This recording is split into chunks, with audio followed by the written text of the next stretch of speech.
Bueno, estamos con Adriana Amado. Ella es doctora en Ciencias Sociales, magíster en Comunicación Institucional, licenciada en Letras, especialista en Comunicación y Medios. Adriana, gracias por acompañarnos en esta Feria del Libro Virtual de Belleville. Un honor que estés con nosotros. Una alegría enorme estar con ustedes, aunque sea desde esta virtualidad. Bien. Bueno, Adriana, tenés muchísima bibliografía de autoría propia, de autoría colectiva sobre muchísimos temas.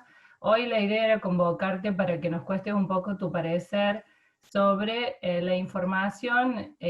Pusimos como título en esta nueva anormalidad, pero bueno, un poco es ver cómo la información se mueve en este nuevo contexto, si crees que este nuevo contexto marca un antes y un después, o vino a acelerar un proceso que ya se venía dando en lo que es el consumo de información y la construcción un poco de la información. ¿Qué te parece? Eh, Mira, vos me hacés mención a la gran cantidad de obras que tengo, y yo creo que estamos viviendo tiempos en donde todos producimos cosas, todos producimos mensajes, incluso sin llegar a la formalidad de un libro. ¿Quién más, quién menos ha hecho una nota, ha hecho una carta que ha compartido con sus amigos, con sus familiares, ha expresado un parecer sobre ciertas cosas? Esta flexibilidad, esta gimnasia que hemos adquirido para producir y para publicar cosas es bastante reciente, no ocurría, por lo menos no con esta frecuencia. Esta circunstancia es la que hace que la información se duplique en el mundo casi cada 2 años. Solo pensar lo que uno publica en Twitter, que le parece que es poquito, porque son 280 caracteres, al final del día se juntan 10 millones como si fuera una novela de 10 millones de páginas. Entonces, en esta aceleración está pasando lo que vemos que pasa, que no todo tenga la misma calidad, que empiece a convivir obras excelsas de la humanidad con cualquier cosa, y que estemos aprendiendo a discriminar lo que tiene valor y lo que no tiene valor. Pasa con la información como pasó cuando las empresas empezaron a procesar la comida. En un momento la comida se hizo más accesible de alguna manera, y empezó la producción industrial de alimentos. Obviamente no todos esos alimentos eran de la calidad que esperábamos. Y en un caso ocurrió que mucha gente está obesa y mal alimentada. Bueno, con la información nos va a pasar lo mismo.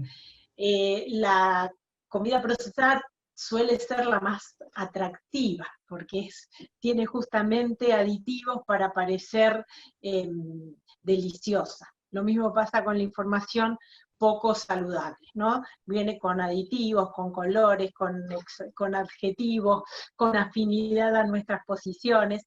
La comida saludable y cuesta un poquito, ¿no? Como reemplazar una torta llena de crema con una manzana. Pero ya vamos aprendiendo que tener una dieta saludable incluso nos ayuda a protegernos de las pestes que nos están atacando este año. Y lo mismo también ocurre con la información. Lentamente vamos a ir aprendiendo, y yo creo que en ese sentido, este tipo de espacios son esos portales en donde podemos ayudar a un montón de gente, no solamente a reflexionar de la información, sino a conocer qué tiene calidad, qué no tiene calidad, ¿no? Funcionar un poco como esta cosa del etiquetado de los alimentos. Bueno, también vamos a empezar con un etiquetado de la información. Bien. ¿Y los medios de comunicación qué rol vienen a cumplir? Los tradicionales, hablando de... Bueno, fíjate que ahí también se da una transformación impresionante, porque los medios están acostumbrados a ser ellos los productores. Y ahora conviven con gente que no solamente produce, sino que tiene llegada más directa al lector final, porque cuando Estás en una comunidad, por ahí hasta tenés prioridad a un gran medio. Y en algunos casos son más calificados. Lo vimos en el 2020 con el tema del coronavirus, que había universidades que tenían mucha más confiabilidad en cuanto a la información de la pandemia que nos aportaban que los medios. Y la gente empezó a ir directamente a esas universidades porque además tenían mapitas interactivos y podías vos jugar con los datos. Y acá aparecen nuevos emisores en competencia. De hecho, por ejemplo, la CDC, que es la Agencia de Salud de los Estados Unidos, eh, tuvo un cuarto de visitas de lo que tiene Wikipedia, que es inmensa. Imagínate, todo Wikipedia, un cuarto de noticias, una agencia de salud de un país. O sea que fíjate que en un momento también un organismo gubernamental se puede convertir en confiable. Entonces, en ese juego, el desafío de los medios es el desafío que tienen también los otros emisores, es volverse confiable. Y en alguna medida, actuar de etiquetador. Esto que te decía, de esa persona que tiene el conocimiento y la competencia para hacer el filtro de calidad y para ayudarnos, no para decir esto está bien y esto está mal, que a mí esa postura, ¿no? Del chequeador que te dice esto está bien, a mí no me gusta, pero sí para decirme, mira, esto como por ejemplo hace Twitter, ¿no? Que ahora pone, esta información no coincide con los resultados de las elecciones, o esta elección, o esta información está desmentida por otras fuentes, o esta información proviene de un medio que tiene financiamiento estatal. Y vos después decidís si la consumís, ¿no? Bien. Y en esto de la pandemia que vos acabas de mencionar, bueno, de lo que fue la información sobre salud y demás, por ahí la selección de qué consumir en cuanto a información de la gente. Por ahí los medios parecía como que iban por un lado y el consumo o lo que buscaba, vos lo has mencionado incluso en varios, he leído hace poquito una Nación que ha hablado, que ¿cómo se configura eso? ¿Qué está pasando en los medios que no llegan a la necesidad de la gente? Bueno, fíjate que esto que vos marcás tiene que ver con esto. Digo, si yo soy un etiquetador o un validador o un nodo de distribución de información, lo que yo tengo que pensar es cuál es la información que quiere cada persona, ¿no? Digo, como nodo. De hecho, nosotros lo hacemos informalmente, ¿no? Cuando vos recibís algo, te mandan a tu correo, a tu mensajería, ¿no? Te mandan una información sobre el tema del coronavirus. Si es una información de cómo lavar las frutas, vos se las mandás a un grupo de gente. Si es una información de qué va a pasar con la asistencia a clases, vos se la mandás a otro tipo de gente. Es decir, nosotros ya somos validadores y distribuidores. Los medios lo tienen que hacer a nivel profesional, pero si no conocen sus audiencias, si no conocen qué estaban pensando, qué estaban queriendo sus audiencias, les va a costar mucho distribuirla. Entonces, ¿qué hacían?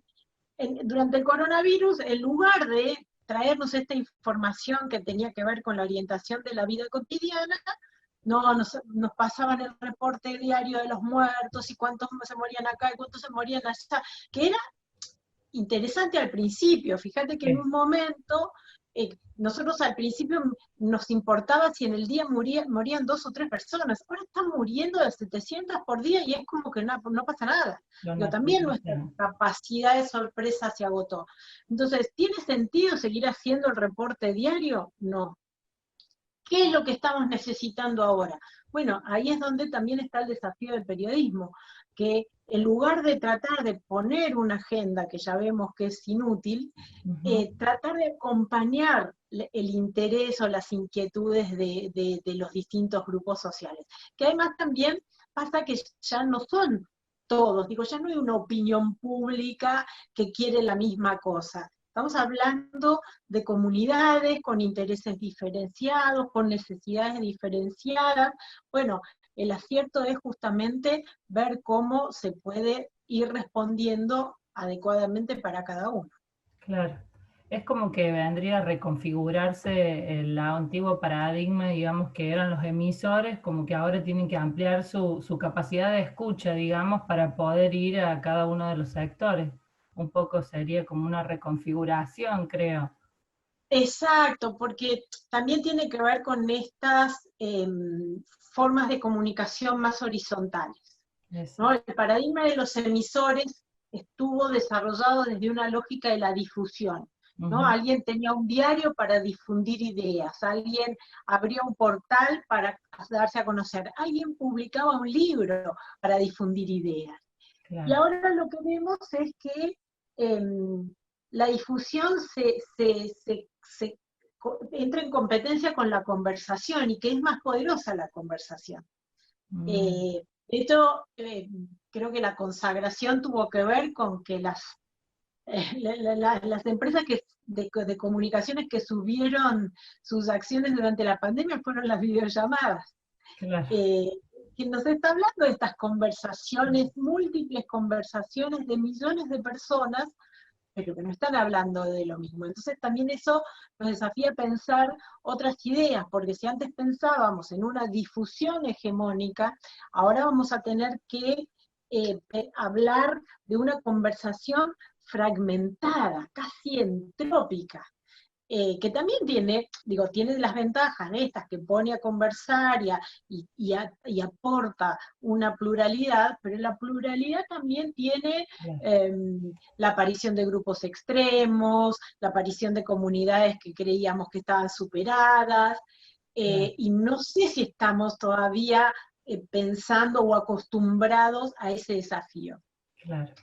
Las redes sociales en esto tienen mucho que ver, va, son lo que permite todo esto que estás comentando. Claro, pero más que las redes sociales es como un intermedio entre un medio y la conversación, ¿no? Sí, Porque tienen esta cosa sí, de las dos cosas. publicación y tienen esta cosa de conversación. Bien, Pero lo que ocurre es que en esa doble función, lo que vemos es que los emisores institucionales, las fuentes tradicionales, siguen usando las redes como difusión y la gente la usa como conversación y no se encuentra todavía. Y entonces uno ve que la gente, digamos, las personas más habituales tienen pequeños grupos de pocos seguidores que conversan entre sí, y después tenés grandes cuentas con muchos millones de seguidores, de las cuales muy pocas conversan. Y encontramos que se llaman vulgarmente influencers, pero no creo que sean influencers, se trata de nodos intensos de conversación pública, ¿no? Sobre distintos temas, y ahí también de nuevo el desconcierto, porque un medio solía ser generalista y hablaba de todo, y hablaba de la actualidad general, y ahora lo que nos encontramos es que estos nodos te hablan de el juego Fortnite o del el maquillaje para drag queens. claro. Y en sus cuentas son poderosísimas, pero no sirven más que para Eso, dar consejos de maquillaje o de juegos, de videojuegos, ¿no? claro. Eh, Muy específico de una temática. Bien. Se encuentran los intereses y dan poder a ese espacio de conversación, digamos. exactamente, y ahí son poderosísimos, no hay otra persona, pero no necesariamente sirven para otras cosas. Claro. Entonces, hoy lo que tenemos es lo que nos pasa con los grupos de WhatsApp, que tenemos varios. Yo generalmente pregunto en mis cursos, en mis talleres, y llego a que hay una media de 20 grupos de WhatsApp, de los cuales 3 o 4 son los intensos, son los que abrimos todos los días, ni bien suena la campanita. Sí. Después tenemos grupos de WhatsApp, ¿no? De la facultad, del trabajo, del club, de los compañeros de colegio, que eso es ruido. Y cada tanto vamos y hay alguna cosa que nos juega. Pero esos, ahora, el grupo de mi comunidad íntima, y esa no solamente atiendo ni bien suena, sino que a veces abro el teléfono a ver si llegó algo, ¿no? Claro, Digo, esa es la claro, diferencia de intensidad. Eso no pasa con ni el mensaje político ni el mensaje comercial. claro, Nadie está, digo, ay, a ver qué tiene el gobernador para decirme. No, eso no ocurre. Y ahí es donde la política se frustra, claro. porque le encantaría. Y es más, a veces hasta abre grupos de WhatsApp, a ver si les vamos a... Pero no hay forma de que le prestemos atención. Va por otro lado. En relación a esto que estamos charlando, ¿qué opinás sobre el crecimiento de este? no sé, le llaman periodismo de redes, que están teniendo algunos personajes como el Presto, Dana, Tipito Enojado, que hacen como una especie de periodismo, ellos dicen periodismo de redes, no sé si se puede llamar periodismo, o sea, creo que sí, pero bueno, No, son ejemplos de estos que te decían, como el de maquillaje en las drag queen o en los juegos de Fortnite, en la intereses. política nacional. También Bien, tienen como una comunidad de discusión intensa.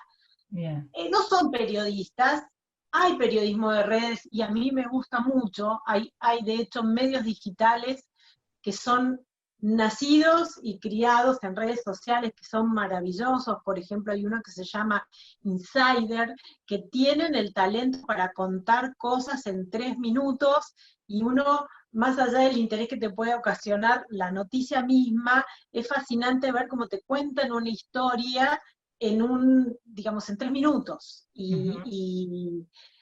Y además saben combinar lo periodístico con lo comercial, lo cual además nos da una prueba de estos discursos híbridos que son los que se vienen, ¿no?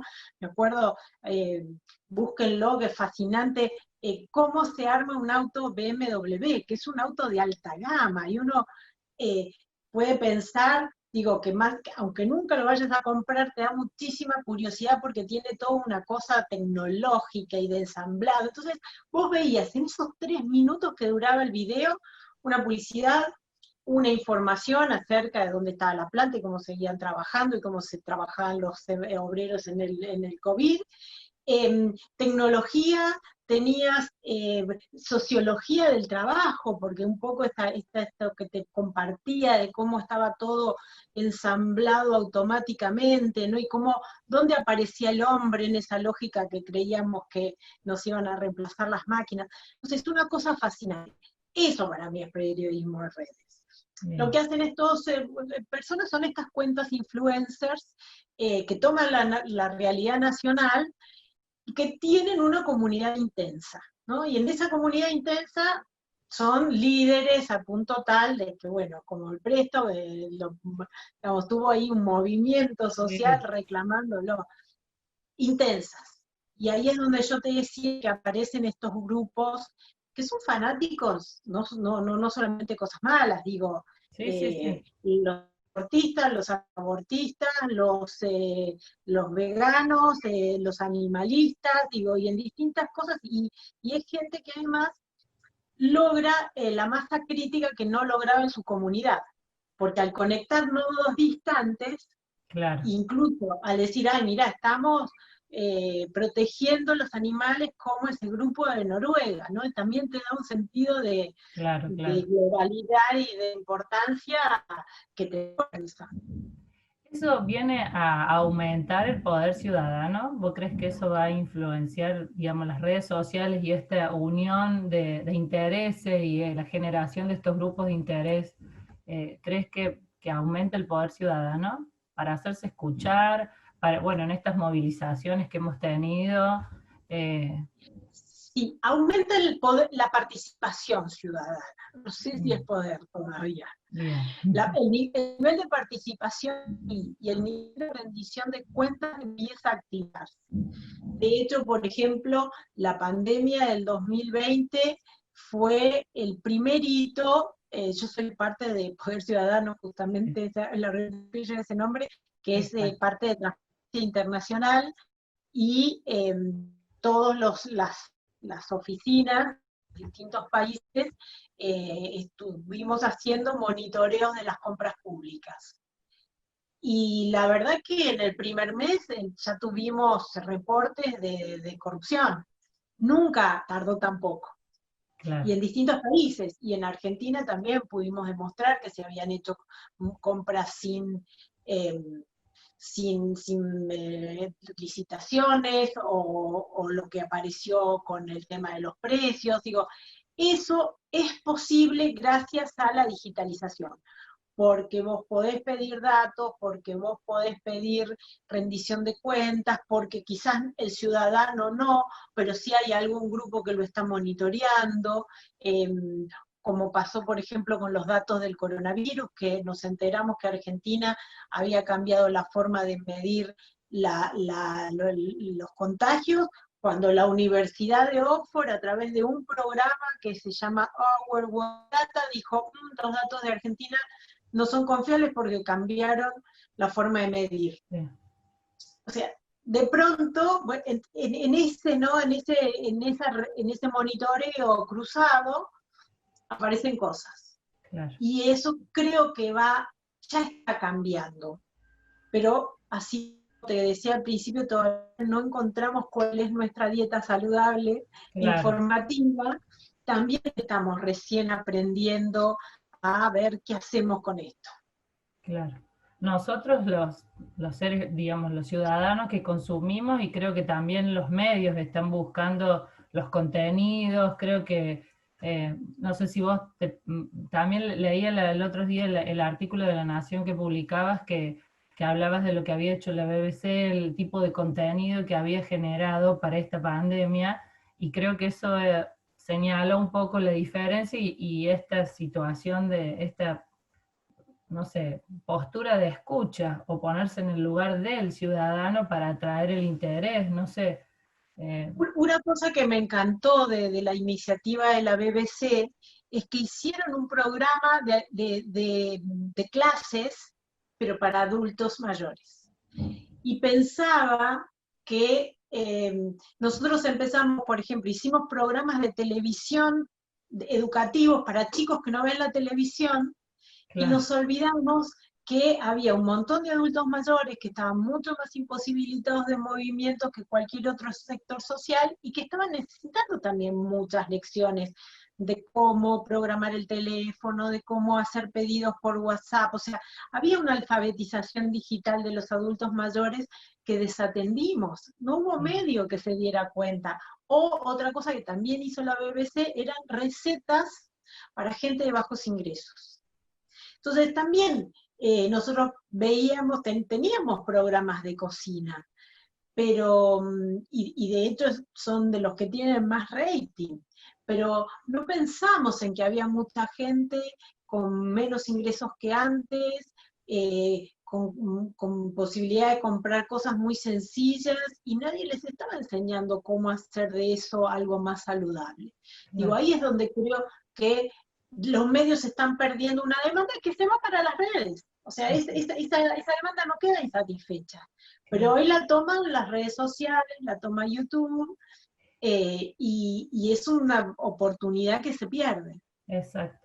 Yo por ahí hago un paralelismo entre esto que vos hablabas de la BBC y de cómo ellos pudieron interpretar lo que la gente estaba necesitando. Por ahí nos pasa a nosotros que estamos en el interior, que muchas veces vemos los medios de Buenos Aires y cuentan una realidad que está muy alejada de la nuestra. Y por ejemplo, o que te dicen, está pasando tal cosa, y no, y acá no estamos sintiendo lo mismo. Y por ahí Sí, creo que, por ejemplo, lo que es el fenómeno este Cadena 3 que tenemos desde Córdoba, que es muy federal, y creo que sí. el crecimiento que pudo hacer Cadena 3 fue un poco por esto, por escuchar o tener a alguien corresponsales en cada rincón del país, donde cada uno cuenta su realidad. Por supuesto, desde el punto de vista del periodista, más allá de ese análisis, ¿no? Pero digo, por Pero ahí, fíjate que el New York Times también es un diario de una provincia de los Estados Unidos. claro, O sea, el problema que nosotros tenemos es pensar que los medios de Buenos Aires son medios de todo el país. Los medios de Buenos Aires son claro, medios de Buenos Aires y claro. como tales son buenos. Lo que Sí, no podemos, de la misma manera, pero vos fíjate que pasó algo parecido y nos pasó acá en Argentina, caímos en la trampa de pensar que las fotos de Estados Unidos nos las daba el New York Times. Y mm, después cuando vimos que el New York Times estaba en un estado pintado de azul, claro, entendíamos que la otra mitad del mapa pintada de rojo no nos la había contado. Pero yo no claro. me puedo enojar diciendo, "Ay, me estás No, ocultando", como dice sí, Trump, estás mintiendo. La cuestión es el desafío, y es parte de la dieta informativa, esto que te decía de una dieta saludable, es qué tan dispuestos estamos en buscar medios de Alabama o de Wisconsin para saber qué pasa. Ahí también hay una cuestión en donde también tenemos que pensar que eso sí es un trabajo para los periodistas. Pero yo tengo la opción, pero no es una obligación. Esto de decir, esto de la idea de la obligación de estar informados. No, La obligación de... No, esto es una opción. Obviamente aquel que tiene una dieta más diversificada tiene más salud informativa o de la salud física. Pero tiene que ser una opción y tiene que ser una alegría, de la misma manera que la gente que cuando encuentra el ejercicio físico dice, digamos, lo renovás cuando encontrás el punto en donde el sacrificio se equilibra con el placer. O sea, salir a correr te da tanto placer como el sacrificio que significa. Si es solo obligación, no es sacrificio, no sirve. Y ahí creo que las universidades y las escuelas fallamos, porque seguimos dando la información como una obligación moral. Y en realidad la información es un bien que uno adquiere porque te hace mejor. Y la lectura también se adquiere como un hábito cuando vos sentís que te hace una persona más interesante, que te permite hablar con gente más interesante que la que te permite hablar cosas que no tienen que ver con la lectura. Cuando vos lográs detectar esa motivación genuina que te hace mejor persona, ahí lo conformas en un hábito. Nosotros tenemos mucha carga moral para con la información. claro. Y esa nota que vos tan generosamente mencionás, la hice pensando, ¿no?, en muchos que pensaban, no, yo estoy en un medio y hay gente que consume YouTube. Y yo decía, ¿sabes qué de cosas interesantes hay en YouTube? O sea, Claro. ¿sabes lo bien que te podés informar? Yo, por ejemplo, para el programa de televisión tomé la voz cantante en el tema de las investigaciones y de las vacunas, y he encontrado una cantidad de fuentes en YouTube que además me permiten ir escuchando mientras hago cosas, con lo cual aprovecho, digamos, expando mi tiempo informativo. ¿Por qué yo podría estar digamos, tomarlo como un medio menor? Pero la mayor parte piensa que ahí pasan cosas de loquitos como esos que citaste y entonces mejor no. Claro, Bueno, hay de todo. hay de todo, hay que saber elegir. En buena Exacto, porción cada cosa. exactamente. Bueno, Adriana, ha sido un gustazo hablar con vos, súper interesante como siempre. Sabemos que tenés que empezar en tu programa.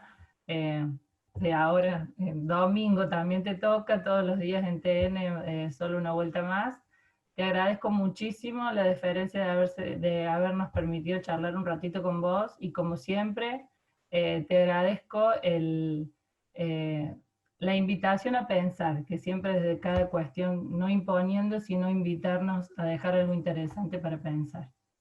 Bueno, muchas gracias, un placer enorme y ojalá que pronto podamos ir a visitarlos en persona, pero mientras Encantadísimo, tanto seguro se va a dar. me encanta acompañarlos por esta vía. Muchos éxitos. Gracias.